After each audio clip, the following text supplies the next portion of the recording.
지난 시간에 우리는 다윗이 지은 죄에 대해서 하나님의 명령으로 나단 선지자가 지적함으로 하나님께 즉시로 회개하는 다윗의 모습을 보았습니다. 그런데 이렇게 나단 선지자의 말을 듣고 즉시로 회개하는 다윗에게 하나님이 이렇게 말씀하셨습니다. 13절 하반절로 14절 말씀인데요. 나단이 다윗에게 말하되 여호와께서도 당신의 죄를 사하셨나니 당신이 죽지 아니하시려니와 이 일로 말미암아 여호와의 원수가 크게 비방할 거리를 얻게 하였으니 당신이 낳은 아이가 반드시 죽으리이다 하고 그래요. 하나님은 다윗이 회개함으로 말미암아서 다윗의 죄를 사해 주시겠다고 하십니다. 그래서 다윗이 지은 죄로 말미암아 다윗은 죽지 않을 것이라고 말씀하셨어요. 여기서 끝났으면 참 좋았을 텐데, 그죠? 다윗이 회개했으니까 하나님이 그래 내가 너 죄를 사해 주었고 너가 죽지 않을 것이야 이렇게 말씀으로 끝이 나면 괜찮은데 뒤에 이어지는 말씀이 참 다윗의 마음을 아프게 하는 말씀입니다. 다윗과 바세바 사이에 낳은 아이는 반드시 죽으리이다 이렇게 하나님 말씀하세요. 그런데 사실 우리가 알고 있는 것처럼 하나님은 이 말씀 전에 다윗이 지은 죄로 말미암아서 내가 이러이러한 벌을 주시겠다라고 말씀하셨죠, 그죠? 10절에서 12절 말씀인데요. 이것도 굉장히 참담하고 참혹한 그러한 징계입니다. 우리가 알고 있지 않습니까? 칼이 다윗의 집에서 영원토록 떠나지 아니할 것이라. 네. 다윗의 집에 칼이 떠나지 않겠다고 말씀하셨습니다. 이 한 가지만 해도 사실 어마무시한 징계인데 계속해서 하나님이 징계를 주시죠. 다윗과 다윗의 집안에 재앙을 일으키겠다고 하십니다. 여기서 또 그치지 않았어요. 또 한 가지 말씀하십니다. 다윗의 아내들을 빼앗아서 다윗의 이웃들에게 주어서 그 사람들로 백주에 동침하게 할 것이라고 말씀했습니다. 이미 하나님은 다윗이 지은 죄로 말미암아서 정말로 어마무시한 형벌을 내리셨죠. 그런데 이것이 끝이 아니라 다윗을 죽이지 않겠다고 하시면서 또 한 가지 다윗이 낳은 아이를 반드시 죽을 것이다 라고 말씀을 하십니다. 이때 다윗의 마음이 여러분 어땠을까요? 한번 생각해 보세요. 자신이 지은 죄로 말미암아서 칼이 우리 집에 떠나지 않고 우리 집안에 재앙이 일으키고 또 다윗의 아내들이 다른 사람들의 백주에 동침을 당하게 되는 그런 형벌을 받았는데 여기서 그치지 않고 다윗과 바세바 사이에서 낳은 아들까지도 데리고 가시겠다는 하나님의 말씀. 한번 저는 이때 다윗의 마음 우리가 깊이 묵상할 필요가 있다고 생각합니다. 아마 이럴 수 있을 거예요. 하나님 너무하십니다. 그죠? 이미 저한테 여러 가지 형벌을 주시겠다고 하셨으면 됐지. 왜 이 아이를 데리고 가신다는 말입니까? 아니 그러면 그 아이를 데리고 가시려면 이 아이가 태어나기 전에 바세바의 태중에 있을 적에 뭐 데리고 가시던지 그러면 좀 나았을 텐데 이미 태어난 아이를 왜 데리고 가신단 말입니까? 이게 항변할 수 있어요, 그죠? 이게 따질 수가 있습니다. 하나님 정말 너무하십니다.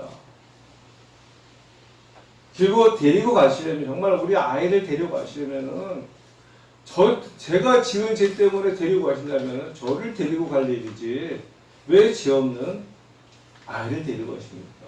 그죠? 얼마든지 이렇게 항변할 수 있어요. 정말로 죽을 사람은 다윗이었죠. 다윗이 죄를 지었기 때문에 다윗 자신도 나단 선지자의 지적에 그 사람은 반드시 죽을 자라고 이야기하지 않았습니까? 그런데 다윗은 나단 선지자가 비유로 말한 양 한 마리 빼앗은 그 사람보다 더 큰 죄를 지었잖아요. 근데 그 양 한 마리 빼앗은 사람 보고서 반드시 죽을 자라고 이야기한 다윗의 죄는 더 큰 죄죠. 다윗이 마땅히 죽어야 할 사람입니다. 그런데 하나님은 다윗은 죽이지 않겠다고 하시면서 다윗이 낳은 아이를 데리고 가겠다고 해요. 다윗의 마음이 얼마나 힘들고 얼마나 괴로웠겠습니까? 자신의 죄로 말미암아서 자신의 낳은 아이를 데리고 가시다니요. 그래서 다윗이 간절히 기도합니다. 16절로 17절 말씀인데요. 다윗이 그 아이를 위하여 하나님께 간구하되 다윗이 금식하고 안에 들어가서 밤새도록 땅에 엎드렸으니 그 집의 늙은 자들이 그 곁에 서서 다윗을 땅에서 일으키려 하되 왕이 듣지 아니하고 그들과 더불어 먹지도 아니하더라. 그래요. 자신의 죄로 말미암아서 아무 죄도 없는 자신의 아들이 죽어야 한다니 다윗의 마음이 정말로 힘들고 괴로웠습니다. 모든 부모의 마음이 다 한결같지 않습니까? 자녀들이 아플 때 차라리 내가 아팠으면 좋겠다 하는 생각을 하지 않습니까?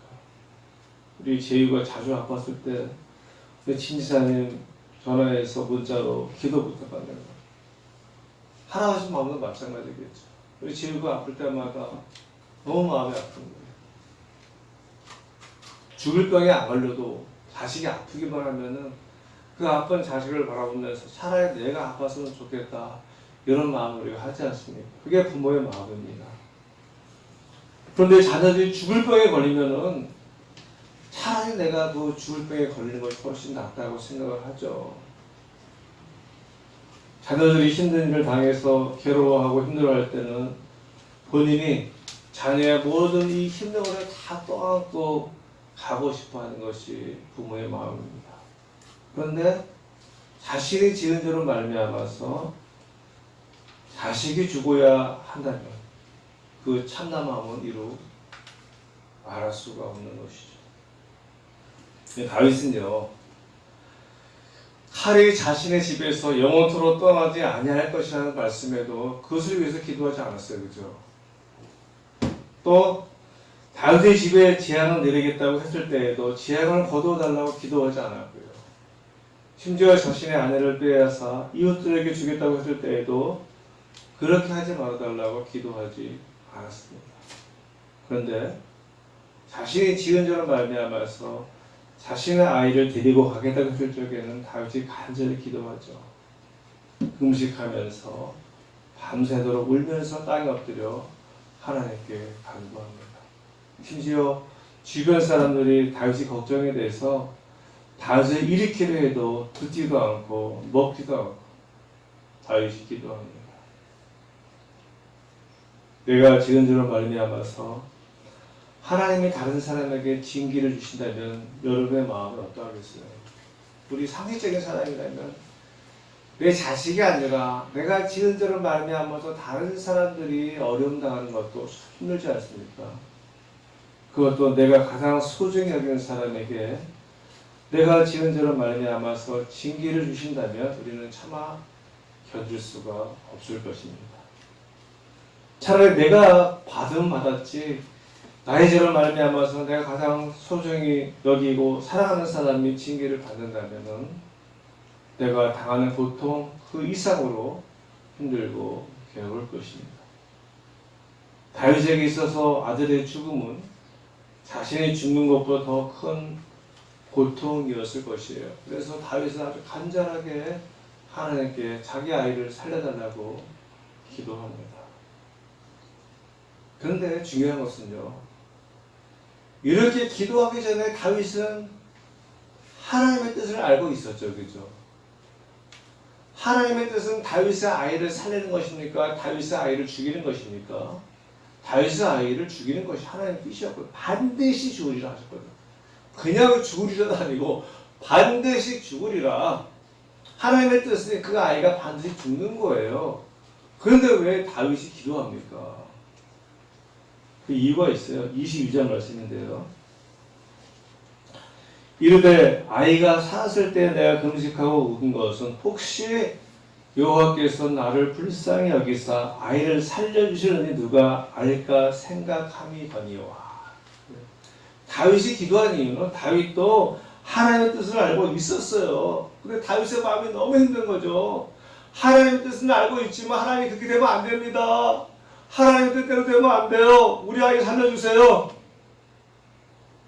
혹시 하나님의 긍휼하심을 의지하면서, 그래, 하나님의 긍휼하신 하나님이시잖아요. 그죠? 우리를 불쌍히 여기시는 하나님이잖아요. 다윗이 하나님 저를 불쌍히 여겨 주옵소서. 제가 비록 죄를 지어서 우리 아이를 데려가졌지만은 하나님 그 뜻을 거두어 주옵소서. 하나님은 긍휼의 하나님이 아니십니까? 하나님은 저희를 불쌍히 여기시는 하나님이 아니십니까? 하면서, 그죠? 불쌍히 여기시는, 긍휼히 여기시는 하나님을 믿고 신뢰하고 다윗이 기도했다는 거예요. 근데 긍휼하신 하나님이 다윗의 기도에 응답을 해 주셨습니까? 안 해주셨어요. 정말 다윗이 하나님의 긍휼하심을 의지하고 기대하면서 금식하며 눈물로 기도했지만 하나님은 다윗의 간절한 기도에 응답하지 않으셨습니다. 하나님이 말씀하신 대로 하나님의 뜻대로 하나님이 그 아이를 데리고 가셨어요. 이때 다윗의 마음이 어땠을까요? 우리가 보통 그렇지 않습니까? 내가 기도한 대로 응답해 주시지 않는 하나님을 여러분 어떻게 합니까? 나에게 간절히 바라는 것도 있어요. 내 소원이 있어요. 근데 그것 때문에 내가 정말 눈물로 금식하며 기도했는데 하나님 그 기도 안 들으셔요. 근데 안 들어주신 것을 넘어서 오히려 더 힘들고 어려워지는 상황이 우리한테 올 때가 있잖아요. 그죠? 뭐 그런 경우가 얼마나 많은지 몰라요. 이때 우리는 하나님을 불평하고 원망하고 심지어 살아계신 하나님을 의심하고 믿음을 잃어버리는 사람들도 있는 것을 봅니다. 그 이유가 뭐냐면요. 기도하면은 내가 하나님은 긍휼하신 하나님이니까, 하나님은 사랑의 하나님이니까는 내가 기도하면은 하나님 반드시 내가 원하는 대로 이루어 주실 거라는 이상한 생각을 가지고 있어요. 이상한 믿음을 가지고 있어요. 그래서 마치 우리 철없는 자녀들이요. 우리 엄마는 나를 사랑하고 우리 아빠는 나를 사랑하고 나를 항상 불쌍히 여기시고 나를 긍휼히 여기시니까는 내가 원하는 것을 달라고 때렸으면 반드시 주실 것이야. 이렇게 생각하는 거 똑같은 거예요. 우리 제이 아빠가 제이가 달라는 대로 다 줍니까? 안 주시잖아요. 그죠? 아무리 원하고 달라고 때렸어도 우리 제이 아빠 생각에 이것이 제이가 좋을 것인가 안 좋을 것인가 판단하고 결정해서 제이 아빠 뜻대로 주잖아요. 그죠? 이게 바로 기도 응답의 비결이에요. 참 차 안에 제가 자장가 갖고 왔어요. 다윗의 간절한 기도에 하나님 응답하시지 않으셨어요. 그래서 다윗이 어떻게 합니까? 20절 말씀인데 20절 말씀을 같이 다 함께 합독해 봅시다. 20절 말씀입니다. 시작. 다윗이 땅에서 일어나 몸을 씻고 기름을 바르고 의복을 갈아입고 여호와의 전에 들어가서 경배하고 왕궁으로 돌아와 명령하여 음식을 그 앞에 차리게 하고 먹은지라. 그렇습니다. 다윗이 기도한 대로 응답되지 않았어요. 정말로 간절히 기도했죠. 긍휼하신 하나님을 바라보고 오늘 말씀처럼 금식하면서 기도하고 정말 그 다윗이 잘못될까봐 주변 사람들이 막 말리고 그래도 듣지 않고 기도했는데 하나님 응답해 주시지 않으셨어요.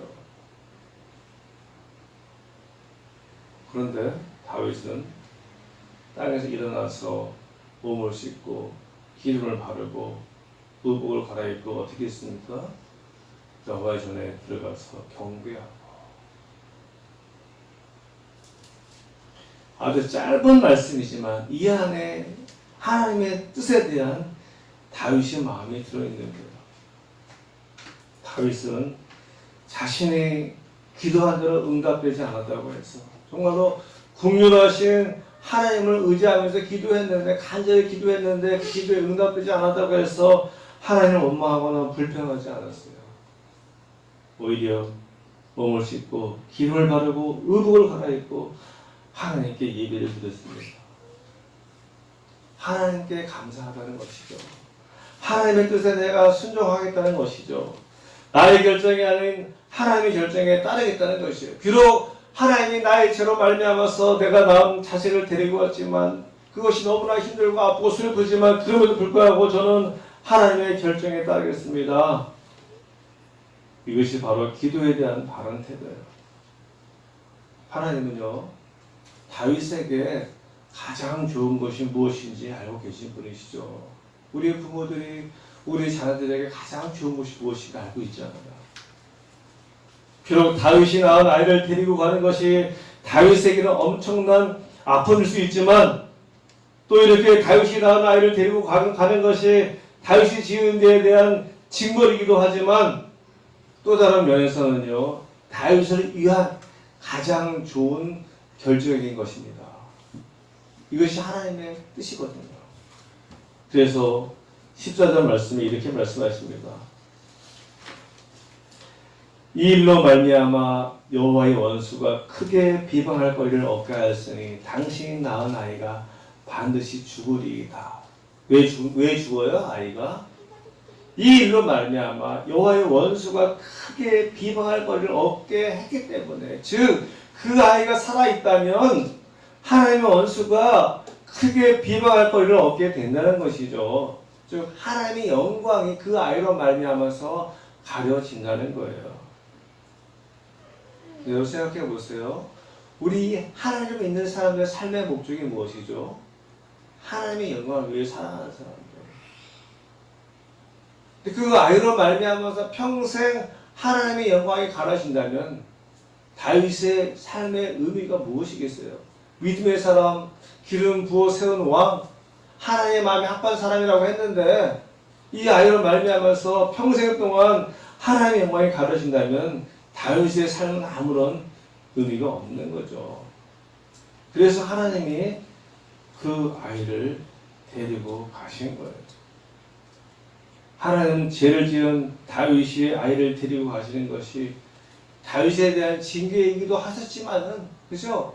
다윗에 대한 징계이기도 했어요. 하지만 또 다른 면에서는 다윗에게 가장 좋은 기도 응답이었던 것입니다. 그러니까 우리가 생각했을 적에 우리의 생각과 하나님의 생각은 너무 다르잖아요. 어떻게 우리가 하나님의 생각을 따라갈 수가 있겠습니까?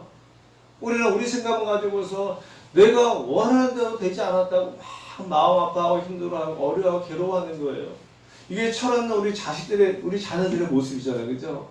우리 자녀들 찾아줄 때는 막 지게 해달라고 알때 쓰고 울고 불고 난리 치고 막 길거리에서 막 승질을 내고 그러잖아요. 믿음의 사람들은요, 다윗 같은 믿음의 사람들은 내가 아무리 구하는 것이 있어도 그것대로 되지 않았다고 해서 하나님을 원망하고 그냥 불평하지 않습니다. 왜? 하나님은 나한테 가장 좋은 것을 주셨으면 내가 알고 믿기 때문에 그렇죠. 저도 마찬가지예요. 우리 교회가 뭐 지금 이사 문제로 이사 결정된 것도 아니지만은 기도하고 있지 않습니까? 제가 사역하면서 그런 생각 참 많이 해요. 내가 원하는 대로 이루어진 것은 하나도 없어요. 정말. 근데 그래도 제가 감사할 수 있는 것은 하나님이 저에게 가장 좋은 것을 주신 줄로 믿습니다. 이게 저의 믿음이고 다윗의 믿음입니다. 이제 말씀을 맺겠습니다. 마태복음 7장 11절을 이렇게 말씀하고 있습니다. 너희가 악한 자라도 좋은 것으로 자식에게 줄 알거든 하물며 하늘에 계신 너희 아버지께서 구하는 자에게 좋은 것으로 주시지 않겠느냐. 우리의 기도에 대한 하나님의 약속의 말씀이죠. 하나님은 분명히 말씀하시기를 악한 자라도 자식에게 좋은 것으로 주려고 하는데 하물며 하늘에 계신 즉 자기의 아들도 아끼지 아니하시고 우리에게 주신 하나님이 구하는 자에게 좋은 것으로 주시지 않겠느냐고 반문하십니다. 다윗은 자신이 지은 죄로 말미암아서 자신의 아이가 죽는 것이 하나님의 뜻임을 알았죠. 그죠? 하나님 이렇게 말씀하셨기 때문에 그래서 그렇게 되는 것이 너무나도 가슴이 아파서 힘들고 어려워서 하나님께 자신의 아이를 살려달라고 간절하게 기도했어요. 그렇지만 하나님은 다윗이 간절하게 기도했던 것과 전혀 다른 하나님 말씀하신 대로 그렇게 역사를 하셨죠. 그럼에도 불구하고 다윗은 원망하고 불평한 것이 아니라 하나님께 예배를 드렸습니다. 그 이유는 당연해요. 다윗은 하나님이 자기에게 가장 좋은 것으로 주셨음을 믿었기 때문에 가능한 것이죠. 바라기는 요즘교회 들어오는 모든 성도님들도 내가 원하고 내가 바라는 대로 기도 응답되지 않았다 할지라도 언제나 우리에게 가장 좋은 것을 주시는 하나님을 신뢰하고 우리의 기도에 대한 하나님의 결정을 감사함으로 수용함으로 말미암아서 살아갈 수 있는 귀한 성도님들 되시기를 간절히 소원합니다.